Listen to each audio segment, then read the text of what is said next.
Welcome to the Well Seasoned Librarian Podcast. I'm your host, Dean Jones. This is Season 9, Episode 22. If you're a fan of the Great British Baking Show, as I am, and the Great American Baking Show as well, then, you always kind of wonder what it's like to be on the show, and I would love to have a chance in any case to talk to anybody that's on the show and kind of pick their brain and find out what the show's like. And I've had the chance a few times already. I've been very lucky, but I haven't yet been able to talk to anybody from the Great American Baking Show. So I was able to talk to Tina Zaccardi, who is a winner of the Great American Baking Show and got to get the Paul Hollywood handshake. It was a real thrill getting to talk to Tina. Before she was on the Great British Baking Show, she had already started being on many daytime TV shows and many different types of shows talking about food and cooking. So she was no stranger to the TV camera, but the Great British Baking Show kind of elevated that a little bit, and she got to do so much more. She's been an ardent food writer, writing a lot of recipes for people as well. I really enjoyed a chance to talk to Tina. She was so fun to talk to and such a great guest. So onward to my conversation with Tina Zaccardi, who had won the Great American Baking Show. Welcome to the Well Seasoned Librarian Podcast. I'm your host, Dean Jones, and today I am very honored to have on this podcast Tina Zaccardi, who studied baking for most of her life while developing and modernizing her favorite recipes to bake for her family and friends. She's appeared on many television appearances, including The Chew, The Today Show, The Rachael Ray Show, Hallmark Home and Family, Bridge Seat TV, and Daytime, and the Great American Baking Show, of which she was the winner. Tina, welcome to the podcast.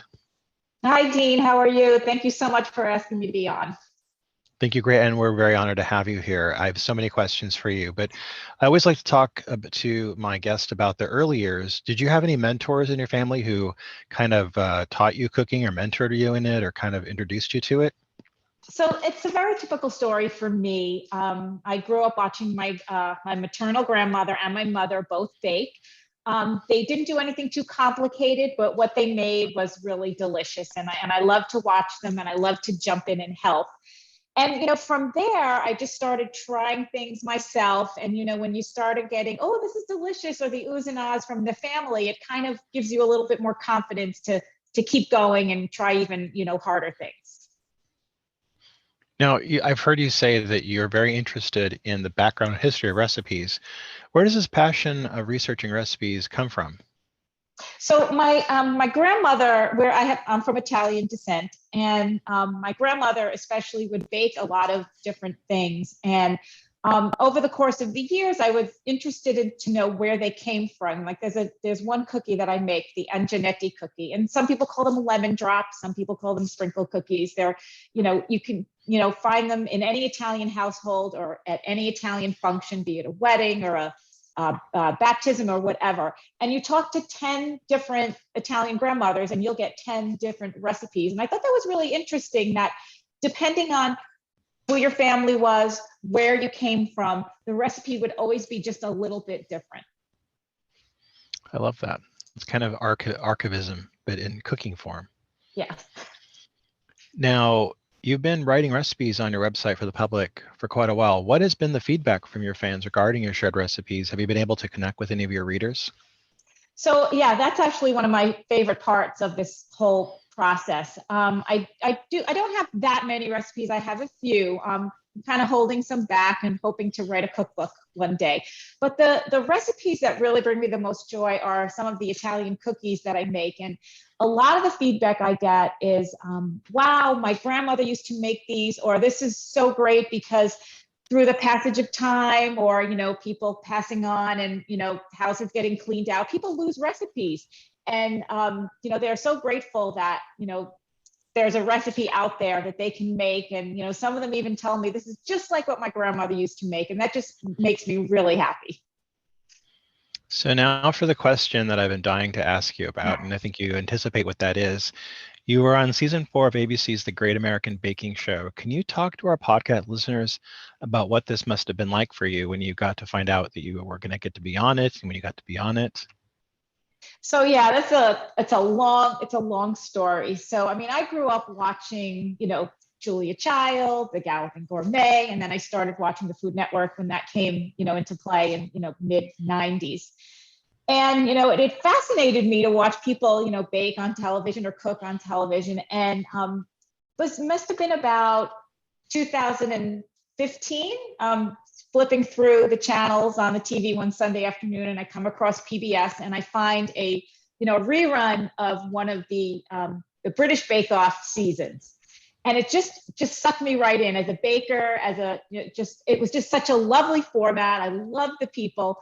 And I was thinking to myself, boy, if they ever do one with, an American one, I really need to audition for that. So lo and behold, the next year they did the first season, and I really wasn't on my radar at all. But the next season 2, I applied. I got through the whole process and was picked as an alternate, but never used. I applied again for the second time, nothing. But the third time was a charm for me, and I got picked. And we actually filmed in London in the tent that they use, and Paul Hollywood was one of our judges. So I watch this show, and for me, I don't like sports, but I like to watch, and I'll get up and I'll yell and I'll be like, oh my God, and I get excited about the show. I can't imagine what it's like to be on it though. What's it like for you? I mean, do you ever have a moment where you're like, what did I get myself into?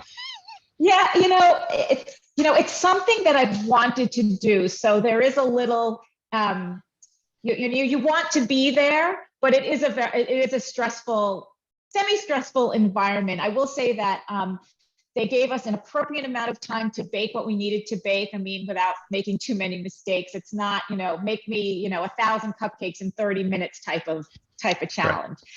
Right. It was a little stressful, but yeah, there were some times. In fact, the first episode, I had a few missteps that first episode, and all that kept running through my head was, you don't want to be the first one to go. You don't want to be the first one to go. So I really had to dig deep and keep my composure and, pull it out. Now, you are one of the few people to have received the Paul Hollywood handshake. What was that like in the moment? That must have been amazing. So going into this, I never imagined that I'd even win.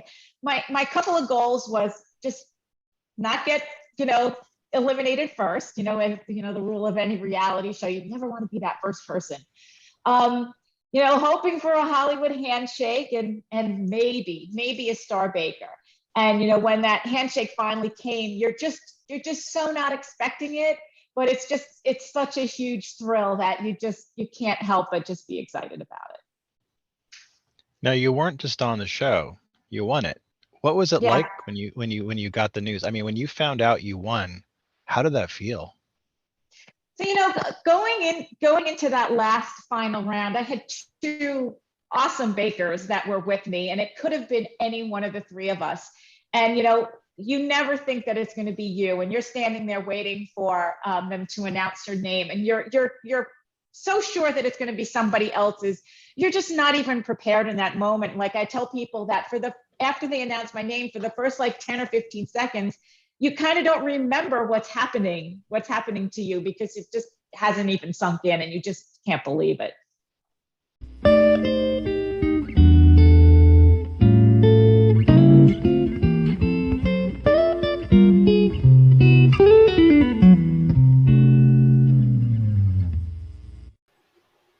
This episode is sponsored by Culinary Historians of Northern California, a Bay Area educational group dedicated to the study of food, drink, and culture in human history. To learn more about this organization and their work, please visit their website at www.chnorcal.org.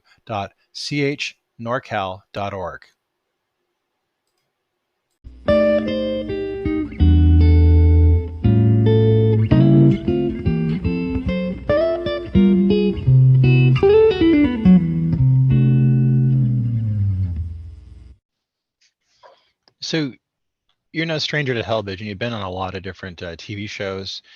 You were on Rachael Ray. You've been on The Chew, and many others. So what's it been like being on these TV shows? I've heard that it could be quite challenging. In some cases, I've had guests say that they, had nothing more than a broken wok and a toaster to cook with. What's it been like, your experience?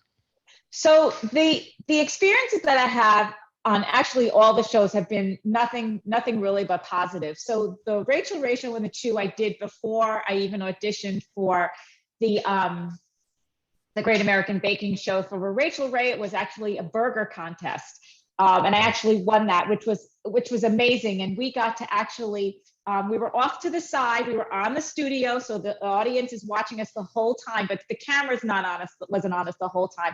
And there were three of us. We had everything you could possibly imagine for us to make the burger. We had a stovetop, we had an oven, we had anything we asked for, they gave us. So that was truly a really positive experience. The Chew was a viewer dessert contest. So what they did was they had their culinary team make the dessert from our recipe prior, and then they tasted it. And then we kind of got to put it together with two of the hosts after that. But since the show, I've been doing kind of, 4 or 5 minute segments. And a lot of the shows have facilities that have ovens and they have a full kitchen. Some other ones we've been outside and, I brought things with me, but overall the experience on most of actually all of the shows I've ever been on have been really positive, and the hosts couldn't be more nice. Truth. Now, you do a lot of demonstration classes with the local libraries where you live. Can you talk to us about this work? As a librarian, I was very excited about this. Yeah, so after I won the show, I was approached by my local library to do something. So we decided, to make something and do it as a demonstration. I've got such great feedback that I've been contacted by other libraries in my county. Westchester County is quite large in New York, and also some libraries in Connecticut, which we border on, is Fairfield County. And it's really a lot of fun. We get a really good turnout. So what I do is I decide on what recipe I'm making. Usually it's something seasonal, something maybe to go with a holiday, and they promote it. I come in, everybody gets to watch from beginning to end. We make the recipe. They get the actual recipe to take home, and we actually do a little tasting at the end. So it's been really a really wonderful experience. But I also do other classes, some demo, some hands-on in other situations. I also will, if there's something you want to learn to bake and you're really struggling with it, I do customized classes. I will come to your house and make something. One of the most fun classes I had was going to someone's home and teaching them how to make cannolis, which was such a blast. Very nice. That sounds wonderful. Who are some of the food writers or just chefs in general that have influenced you through the years that you really enjoyed? So I think my really getting really into the baking and the cooking was kind of when Food Network started, in the mid 90s. And one particular person was Sarah Moulton. She did a show called Cooking Live, and she would interact with the viewer while she was cooking. And I thought that was absolutely fantastic. And there were so many nights where I was cooking along with her. And that really, I'm like, wow, I would love to do something like that, to be in front of people and, bake with them and, troubleshoot their problems and something. So that was really a big influence on me. Growing up, I watched Julia Child and the Gals and Gourmet and those shows that were on channel, 13 for us, which was the public broadcasting. And it was just fascinated me to watch people cooking and teaching on television. And then, I thought to myself, I would love to do that someday, but I don't know. That's just, such a lofty goal. And, I get to do that, which is just unbelievable to me. I've often wondered, are you still in contact with anybody from the Great American Baking Show? Do you guys still talk? I mean, it's been like being in the military or something. Yeah, it's that shared experience that kind of brings you together. Yeah, I get there's a couple of the contestants that are in the area, and I've gotten together with them. We've gotten together for dinner. We've gone to see a show. We've even gone to each other's houses and done some baking. So yeah, we really try and keep in touch as much as we can. In fact, I'm even friendly with people from the season after me, which is really nice. Again, it's just that shared experience that you can just talk about and bond over. Did you ever get to see Paul Hollywood again? Actually, I did. So he came out with a new cookbook, I guess the end of the spring, beginning of the summer, this past year, 2022. And me and two of my other fellow contestants went down to his book signing at Barnes and Noble in Manhattan, and we got to see him, and he signed our books and everything. So that was really fun, and we actually had the opportunity to chat with him for a little bit, which was really nice. I love that. So, what is next for you? Oh wow, what is next? I would love to do another competitive baking show. Food Network, if you can hear me. One of my two favorites are Holiday Baking Championship and Spring Baking Championship. I would just love to do one of those. I love doing what I'm doing now too. I love doing classes, helping people bake, because sometimes baking can be so intimidating. It's so different than just cooking. It can add a little bit more spice. You can add a little bit of more this when you're cooking, but baking is, science-based. And if you add too much of something, you're going to get a different result than what you intended. So it's really satisfying for me to help people to see them, learn and to, get more confident with their baking.